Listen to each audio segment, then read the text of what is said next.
pernah ngerasa nggak sih hari-hari itu kayak lewat gitu aja? Tiba-tiba udah malam, dan kita kayak kesedot sama notifikasi, scrolling, dan macem-macem distraksi lainnya. Nah, dalam beberapa menit ke depan, kita bakal coba nih buat ngerebut kembali kendali atas aset kita yang paling berharga, yaitu perhatian kita. Karena di dunia yang emang sengaja dirancang buat merebut perhatian kita, ngerti nilai dari fokus itu udah kayak punya kekuatan super. Mungkin kita mikir ya, perjuangan kita lawan distraksi ini masalah baru, masalahnya generasi smartphone. Tapi coba deh lihat kutipan ini. Lebih dari seabad yang lalu loh, filosof Friedrich Nietzsche udah ngeluhin hal yang sama persis. Ini bukti kalau akar masalahnya itu jauh lebih dalam, bukan cuma soal teknologi yang ada di kantong kita. Oke, jadi yuk coba kita jujur-jujuran deh. Siapa atau apa sih yang sebenarnya lagi nongkrong di kepala kita sekarang? Karena distraksi itu bukan sekedar notifikasi yang kedap-kedip di layar. Ada sesuatu yang jauh lebih fundamental yang lagi terjadi di dalam pikiran kita. Coba kita lihat asal-usul kata distraksi dalam bahasa Arab. Ilha. Artinya itu menarik seseorang ke dalam lahu atau hiburan.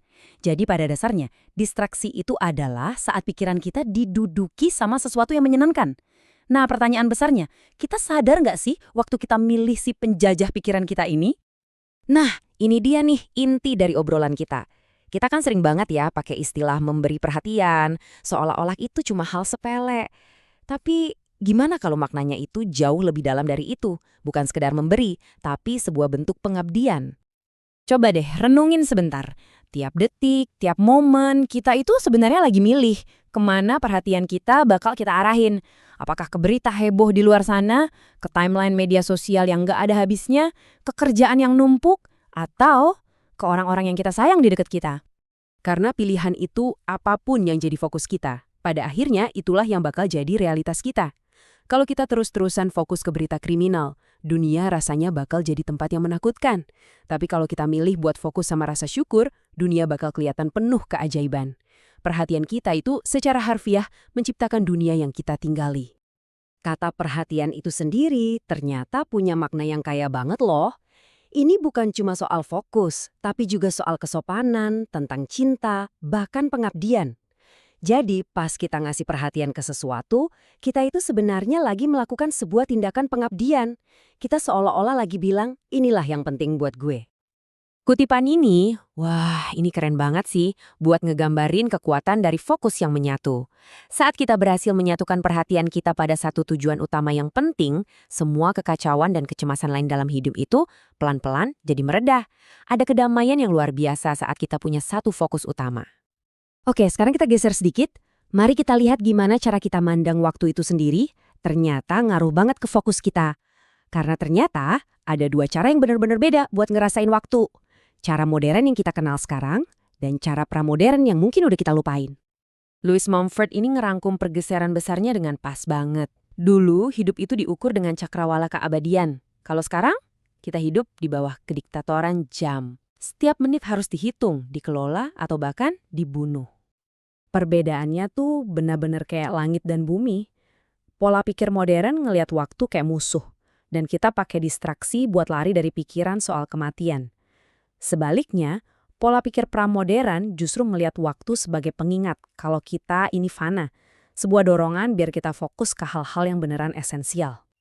Nih, ada contoh yang nyata banget. Dulu di ruang tahta Raja Inggris, pernah ada jam gede yang di atasnya ada patung malaikat maut. Bayangin coba, setiap kali Raja ngelirik jam, dia diingetin soal kefanaannya. Tujuannya bukan buat nakut-nakutin, tapi buat ngejaga perspektif, biar nggak lupa apa yang paling penting. Terus, apa dong pelajaran praktis yang bisa kita ambil dari cara pandang yang fokus ke abadian ini? Wah, ternyata banyak banget dan relevan banget buat hidup kita sekarang. Ini benar-benar ngebalikin total ide soal membunuh waktu. Kearifan ini ngajarin kita bukan kita yang membunuh waktu, tapi waktulah yang membunuh kita. Setiap momen yang kita biarin lewat gitu aja tanpa sadar, itu adalah potongan hidup kita yang hilang selamanya. Waktu itu pedang, harus kita pakai atau kita yang bakal ditebas. Kutipan ini jujur bikin kita berhenti sejenak. Sebagian besar dari kita ngejalanin hidup ini kayak orang tidur, terlena sama distraksi. Kematian adalah momen di mana kita semua pasti bakal bangun dan ngelihat realitas yang sebenarnya. Nah, ini poin kuncinya. Ajaran buat mati sebelum mati itu bukan soal jadi murung atau pesimis. Justru sebaliknya, ini adalah ajakan buat bawa kesadaran dari momen terakhir itu ke dalam hidup kita saat ini juga. Panggilan buat kita bangun dan benar-benar hadir di sini dan sekarang. Dan semua ini, ujung-ujungnya balik lagi ke kita, ke Anda.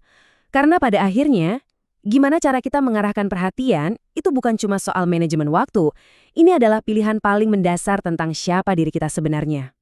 Filsuf Romawi, Seneca, pernah bilang masalah utama dari distraksi itu bukan aktivitasnya. Mau itu lagi santai di pantai atau scrolling media sosial, bukan itu masalahnya. Masalahnya adalah orang yang terdistraksi seringkali nggak secara sadar memilih buat ngelakuin itu. Mereka cuma kebawa arus, nyerahin aset mereka yang paling berharga tanpa sadar. Kutipan yang indah ini ngingetin kita, waktu itu bukan sesuatu di luar sana yang diukur sama jam. Waktu adalah apa yang ada di dalam diri kita. Waktu itu kanvas kesadaran kita yang warnanya kita tentuin sendiri lewat fokus kita. Kalau kita lagi di dalam pekerjaan, ya waktu kita adalah pekerjaan. Kalau kita lagi di dalam sukacita, ya waktu kita adalah sukacita. Jadi, saya mau ninggalin Anda dengan pertanyaan ini. Bukan hari ini mau ngapain, tapi lebih ke Anda akan berada di dalam apa hari ini. Mengingat bahwa perhatian Anda adalah pengabdian Anda, dan pengabdian Anda itu yang membentuk realitas Anda, kemana Anda akan memilih untuk mengarahkannya?